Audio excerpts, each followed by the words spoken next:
Hey, it's September. I'm excited to be here. So last time I talked a bit about why I think chemistry is important to everyone, why I think you can and should engage in scientific policies that are important to you and pay attention to fact instead of politics. This month, I'm going to tell you about two stories from a great book I read called Napoleon's Buttons. So this book is targeted towards the organic chemist, like if you've had any sort of overview of bond structures, line stick drawings, then that book is going to be kind of fun for you to read because it kind of goes over a bunch of different molecules that were impactful on our world's history. So the two examples I'm going to talk about are related to why I think synthetic things are useful as compared to natural materials. So these stories are about ascorbic acid or vitamin C and then also rubber. So the first story is speaking of sailors. So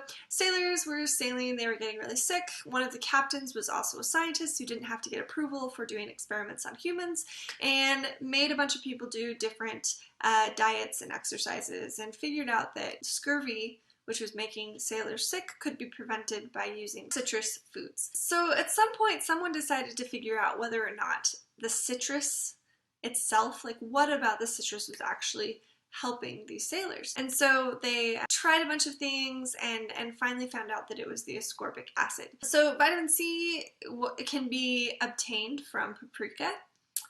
They got it from other sources, but it usually had other things in there with it. So a bunch of chemists got together and figured out how to make ascorbic acid synthetically. And so when you think about the vitamin C tablets that you need, you don't necessarily need all of the other stuff in it for it to be active for your body. And so I think that that's a great example of how synthesis of a molecule made it more available to people. On a side note, ascorbic acid is often used as a preservative, which helps us not get botulism. My second example is about rubber. So once upon a time, rubber came from trees, and I forgot that that was a thing that was real. It sounds like it's out of a Dr. Seuss book, but for real, they used to pull the molecule responsible for rubber out of trees, and then they would heat it up and make it into rubber boots and rubber bags and rubber balls. The thing is that only the rubber balls were good because if it was hot or cold, the rubber would change into brittle or a goo. So they were trying to figure out how to get rubber to be in a form that would be usable for people. And so to do so, they needed to figure out how to get it to react with something so that it would be better. So a guy named Goodyear decided that maybe he could mix this rubber with powder and that it would maybe not melt in the heat as much.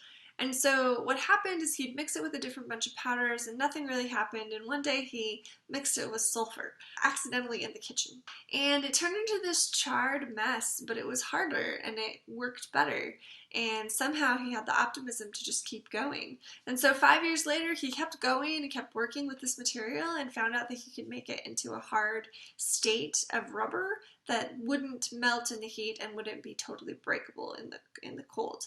And he did this because the sulfur interacts with the molecule that's naturally made and changes the way that the carbon-carbon bonding happens. And so that instead of being in a straight chain, it's now in like a cross-linked pattern. Like if you think about a chain link fence. And so this was a really cool way that he could use a synthetic method to get to rubber. And that was the start of the rubber industry and thinking about how to make polymers. So polymers is another way that we talk about synthetic rubber, and we usually just call them plastics. So all of your plastics are made of polymers. And so these polymers can be made of different subunits, which are synthetically made or synthetically used, and your life would be really different without rubber in it. So these examples provide me a really good way to think about how synthesis is useful in my life and how to think about that the synthetic materials are not always bad for you compared to the natural things. So anyway, hopefully your September went well. Hopefully your October will be off to a good start, and I will see you then. Okay, bye.